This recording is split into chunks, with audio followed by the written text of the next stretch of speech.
నమస్కారం. ఈ వీడియోలో కామన్ సిటిజన్ సర్వీస్ సెంటర్ నేను ఫస్ట్ వీడియోలో చెప్పాను. కామన్ సిటిజన్ సర్వీస్ సెంటర్ ఏర్పాటు చేయాలని అనుకున్నాను. దాని గురించి అసలు ఈ కామన్ సిటిజన్ సర్వీస్ సెంటర్ అంటే ఏంటిది? ఇందులో ఏముంటది? ఏం చేస్తారు? అండ్ ఈ వీడియో మొత్తం చూస్తే మీకే అర్థమవుతుంది. మొత్తం పేద మధ్య తరగతి నిరుద్యోగులకి ఈ గొప్ప అవకాశం మన వ్యవస్థలో ఉండి కింద అవినీతి నిర్మూలనకి, మార్పులకి మీరు చూస్తున్న మీకు తెలిసిన వాటిని మళ్ళీ నేను ఈ వీడియోల ద్వారా యూట్యూబ్ ఛానల్ ద్వారా చెప్పే వాటికి మంచి సూచన సలహాలు ఇచ్చిన వారికి ప్రైజ్ మనీ అండ్ గిఫ్ట్స్ కూడా ఇవ్వాలనుకున్నాను. అండ్ ముఖ్యంగా ఇప్పుడు చదువుకుంటున్న బీటెక్, డిగ్రీ, ఇంటర్, ఎంబీఏ చేసేవాళ్ళు, చదువుకునే వారికి ఖచ్చితంగా గిఫ్ట్ ఇవ్వాలని అనుకున్నాను. వాళ్ళు ప్రయత్నం చేస్తే నేను చెప్పే వీడియోల గురించి కానీ వాళ్ళకి వచ్చిన ఆలోచనని నాకు షేర్ చేసి ప్రయత్నం చేస్తే ఖచ్చితంగా గిఫ్ట్ కూడా ఇవ్వాలనుకుంటున్నాను. ఇదంతా ఎందుకు చేస్తున్నాను అనేది నేను పక్కన చూపిస్తున్నాను. ఈ రెండు వీడియోలు చూస్తే మీకే అర్థమవుతుంది. క్లియర్గా నేను ఎందుకు ఇదంతా చేస్తున్నాను కూడా అర్థమవుతుంది. అయితే మన తెలంగాణ రాష్ట్రంలో మొత్తం 33 జిల్లాల్లో and GHMC, greater Hyderabad corporation, municipal corporation and 150 మున్సిపాలిటీలు అండ్ కార్పొరేషన్లో 566 మండలాల్లో ఈ కామన్ సర్వీస్ సెంటర్లు మొత్తం 733 కామన్ సర్వీస్ సెంటర్లు ఏర్పాటు చేయడానికి 6,000 కంప్యూటర్ ఆపరేటర్, ఫీల్డ్ అసిస్టెంట్ మొత్తం కలిపి 6,000 మందికి అవకాశం ఉంది. సో ఈ కంప్యూటర్ ఆపరేటర్కి any degree and computer knowledge ఉండాలి. అండ్ నెక్స్ట్ ఫీల్డ్ అసిస్టెంట్కి ఏదైనా డిగ్రీ ఆర్ ఇంటర్ ఉండి వాళ్ళకి కంప్యూటర్ నాలెడ్జ్ లేకున్నా పర్లేదు, వారికి కూడా అవకాశం ఉంది. So next part time job కూడా ఎవరైనా ఏదైనా వర్క్ కానీ బిజినెస్ కానీ చేస్తుంటే పూర్ అండ్ మిడిల్ క్లాస్లో ఉండి వాళ్ళకి కూడా 5,000 నుంచి 6,000 వరకు కూడా ఇన్కమ్ వచ్చే అవకాశం ఉంది.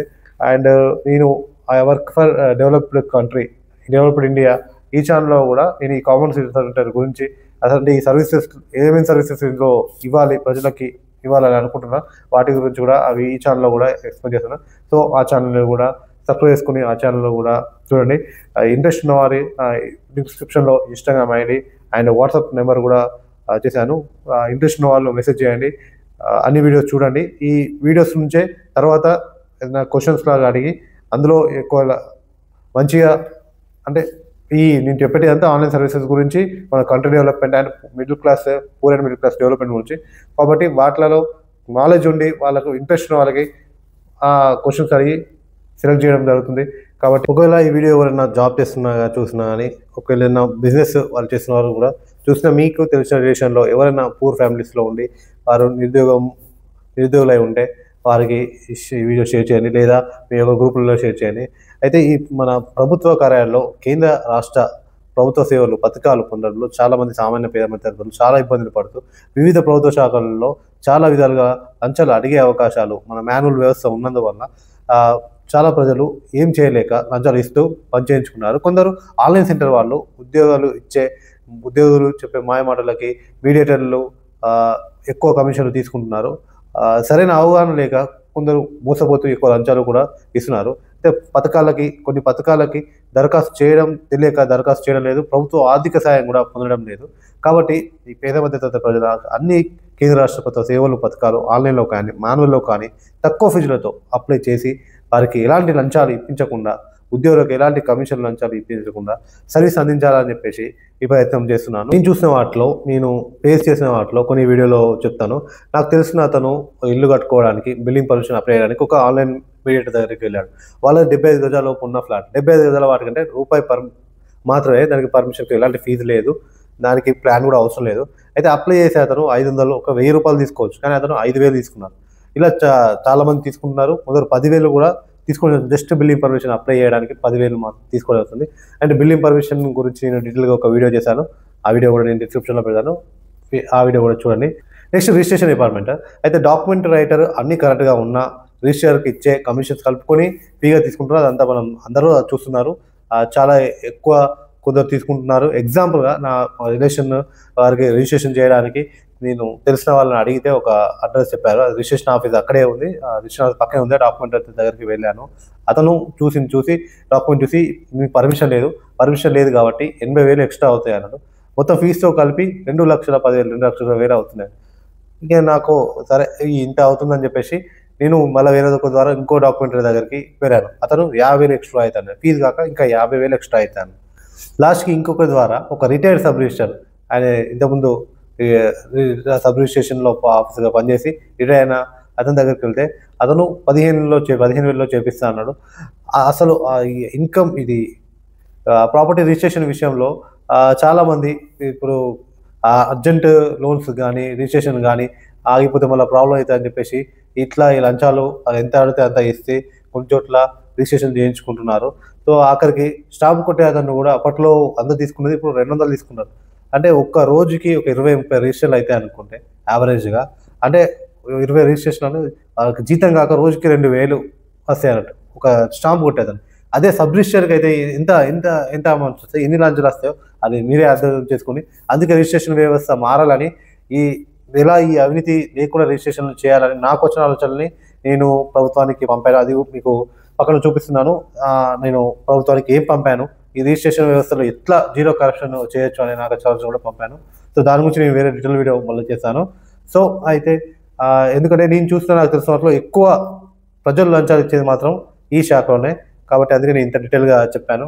నెక్స్ట్ ఆర్టీఓలో లైసెన్స్కి, వెహికల్స్ ఆర్సీకి అండ్ ట్రాన్స్ఫర్కి, ఫిట్నెస్కి, ఇంకా ఏ సర్వీస్ కావాలన్నా మనం అక్కడే ఆర్టీఓ ఆఫీస్ బయటనే మొత్తం మీడియేటర్లు సెంటర్లో పెట్టుకొని వాళ్ళ ద్వారా పోతేనే ఇప్పుడు పేపర్లో కూడా వస్తుంది, చాలా స్టోరీస్ పడుతున్నాయి.